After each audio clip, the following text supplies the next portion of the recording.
when you think of radical hospitality, that's one of our values at the Bridge House, is radical hospitality.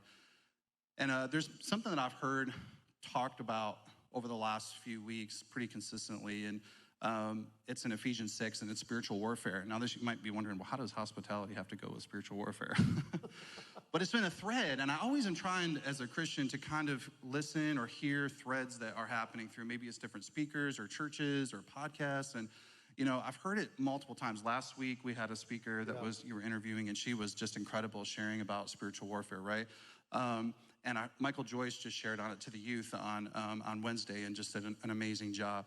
And then there was a podcast that I listened to, and that was talking about spiritual warfare. And if you look at Ephesians 6:10, I'm not going to read the whole thing, but basically, like Paul is talking to the church of Ephesus, and he's just laying out, putting on the full armor of God. And one of the things that I love about what he says is he said, you have to pick up the shield of faith to arm yourself against the fiery, flaming arrows from the enemy. Come on. Now, we all think when we're like, man, I'm under spiritual warfare, we might think, okay, cancer, we might think of disease, we might think of I lost a job, financial hardship, all these things that are uncomfortable for us.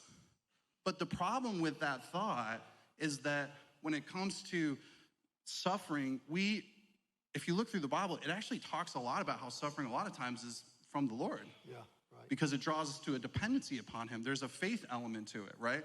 So what if the flaming arrows of the enemy were apathy or being comfortable?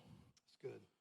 You know, if you look through many of the stories of the Bible, some of the greatest sin through Israel and through the leaders of Israel was that they got comfortable.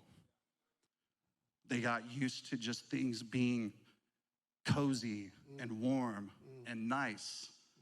And I feel like when we're talking about radical hospitality, we have to look at some of these statistics, and we look at 9,000 kids in DCS custody in Tennessee, and there are only 5,000 active foster care families.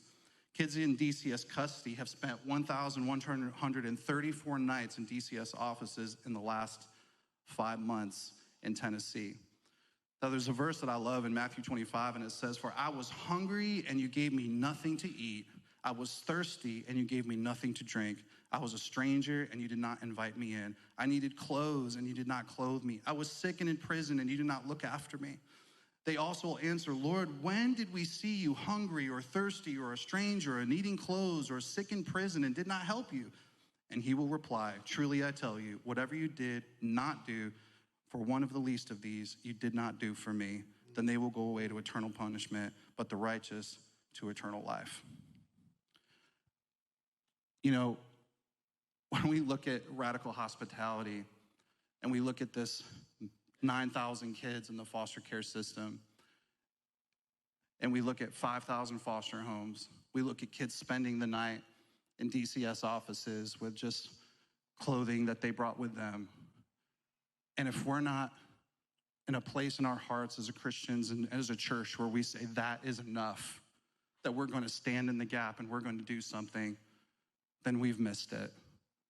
You know, my wife and I, when we fostered, I did not sign up to be a foster parent. My 2-year-old boy at the time was diagnosed with cancer.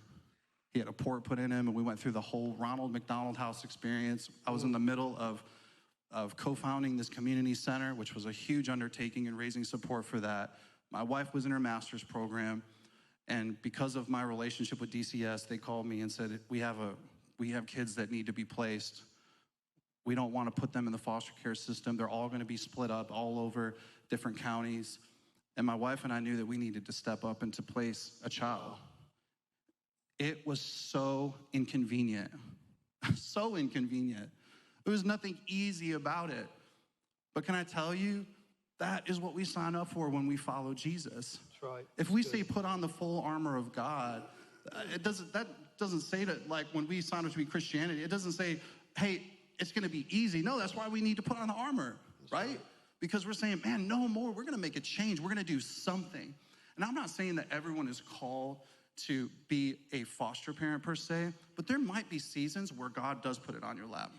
There might be a season where God says, man, right now I can provide meals. Man, there might be a season where right now I can volunteer, or I can give, or I can do something. But I think that we have to ask ourselves, like, am I apathetic about this? Yeah. Am I broken by this? Do I weep over this? Or do I just